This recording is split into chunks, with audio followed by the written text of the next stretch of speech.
Before Lil Uzi Vert dropped his fourth mixtape, Lil Uzi Vert vs. the World, with his track Money Longer bringing a lot of attention and fanfare in his direction. Before Lil Uzi Vert was named as one of the 10 2016 XXL freshmen for 2016, the ASAP Mob Collective, Metro Boomin, Southside, 808 Mafia, Wonder Girl, Wiz Khalifa, and Young Thug. Lil Uzi Vert's SoundCloud page would receive millions of streams for each of his tracks, and he would sell out his homecoming show at the Philadelphia Theater of the Living Arts. Lil Uzi Vert signed a lucrative deal with Atlantic Records, putting a whole bunch of Benjamins in the young man's pocket. Growing up in North Philly, Lil Uzi Vert, or Symere Woods, he would jam out to his one and only CD by the Ying Twinz. He also had other early influencers like Mike Jones and, believe it or not, Marilyn Manson, who inspired him to embrace his own musical interest and style. In high school, he was a bit of an outsider and class clown, dressing as a skater. He noticed a friend getting some attention for himself from the ladies and respect from the fellas through rapping, and this inspired young Symere to put together his own music. As soon as he got going, well, he started turning heads. The name, Lil Uzi Vert, well, that has to do with the way he delivers lines, and the vert, or vertical, is for the direction he plans on going in. Although his career blew up fast, it wasn't that long ago that he was working as a stock boy at a dollar store. Yeah.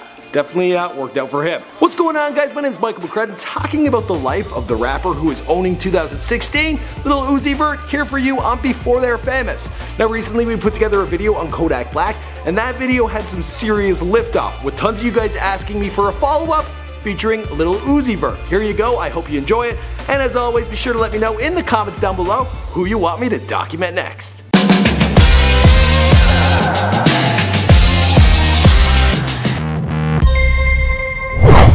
Uzi Vert was born Symere Woods on July 31st, 1994 in Francisville, North Philadelphia. He split his time between his father and his mother's homes, who had separated. His mom, she works as a nurse, and it was his dad who resides in the Francisville neighborhood. Young Symere, well, he would grow up listening to Beanie Sigel and State Property with his pops. Young Symere took on other interests not as common in his neighborhood, like skating and listening to alternative rock. His favorites were Paramore and Marilyn Manson. For an interest and his skateboarder style, well, this led him to be a bit of an outcast while in school. In the 10th grade, one of his high school friends, William Aston, well, he had recorded a freestyle that took off around the school. Everyone loved it. But this caused for young Lil Uzi Vert to get, well, a little jealous. That's when he decided to take action and make some music of his own, and he would record freestyles over beats he found on YouTube. All that was going fantastic, people loved his work, but the young rapper still needed a name.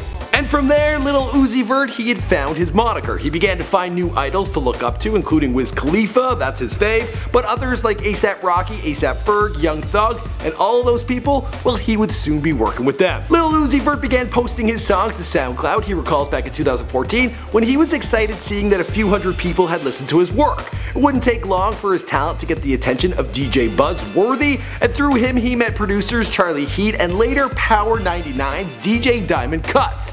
By now, Lil Uzi Vert had more professional material and got his song UZI, or UZI, sorry, I'm Canadian, well, that song, it started getting radio play. And as soon as that happened, well, industry legends, they were calling the teenager on his phone. Another notable influencer on Lil Uzi Vert's career was him receiving some online respect from the now deceased ASAP Yams, who reached out to Uzi via Twitter telling him that one day he would be a star. Not bad. I wouldn't mind getting a shout out from like Ryan Seacrest. Maybe not. Things were certainly coming together, but at the time Lil Uzi Vert, he was desperate to make some serious money. That's all he was really focused on. He was getting a lot of pressure from his mom to give up on rap and focus on his schoolwork, and he was working at the time as a stock boy at a dollar store. Now that certainly didn't match with his style or his ambition, so he quit. But when he made that decision, Mom, she decided to kick him out, and then he would have to bunk up at Grandma's house. For him, school just seemed like it would take forever to get anywhere, and he needed things to happen fast. Legends he had met, Cannon and now DJ Drama, they had a lot of faith in the teenager, so they brought him out to Atlanta to record. Rather than Lil Uzi Vert needing to spend big money on beats, artists were sharing with him their work, and quickly things started to fall into place. Following this, Uzi earned for himself nationwide attention after being featured on DJ Carnage's single WDYW, this was in 2015. Probably stands for What Would You Do? He was signed to Generation Now and later Atlantic Records. That same year, Lil Uzi Vert got his very own music video for Safe House off his third mixtape, Love Is Rage. And this would come his fourth mixtape, Lil Uzi Vert vs. the World, with his breakout hit Money Longer. From there, he would be collaborating with his idols, touring America, and would find himself on the cover of XXL in the 2016 freshman class. The kid is killing it. As for the rest of the story, well, you know the story because this is before they're famous. My name is Michael McCrudden and we do all sorts of celebrity bios on here. We've done a bunch of rappers like Kodak Black, that one we did recently, Lil Yachty, It's On Its Way. But like, you know, the OGs like Kanye West, Jay-Z, Gucci Mane, I guess if you're a fan of Lil Uzi Vert, those would definitely be OGs. We've done a bunch, guys, be sure to browse the channel. Ooh, talking about OGs, we've done Notorious B.I.G. and Tupac before they were dead. Done a lot of these bios. Check them out, browse around, I'll see you guys in the next one. Oh, and Ray Shremmer, that's probably the one you're going to want to check out first.